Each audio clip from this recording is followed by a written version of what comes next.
বাচ্চারা, আমাদের ক্লাসে নতুন একটা স্টুডেন্টের নামে ভূত চলে এসেছে। ভূত! চুপ করো সবাই, ভূতকে বের করার জন্য একটা উপায় এনেছি। কেমন ভাই? হ্যাঁ, তোমাদের সবাইকে এক এক করে সামনে আসতে হবে আর সবাইকে চূড়া পড়তে হবে। যে চূড়া পড়বে না সেই ভূত।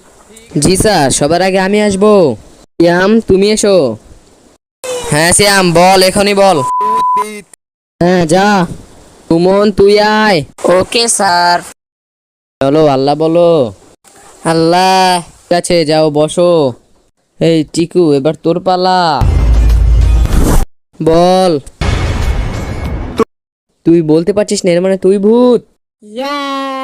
আমি হলাম ভূত, আমি সবাইকে খেয়ে ফেলবো, কাউকে ছাড়বো না, সবাইকে এখানেই মেরে ফেলবো।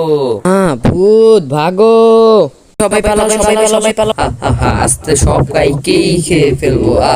কেউ বাঁচবে না। গাইস, এই ভিডিও সেকেন্ড পার্ট দেখার জন্য চ্যানেলটা সাবস্ক্রাইব করে লাইক দিয়ে কমেন্টে নেক্সট পার্ট লিখে কমেন্ট করে বেল আইকনটা অন করে যাও।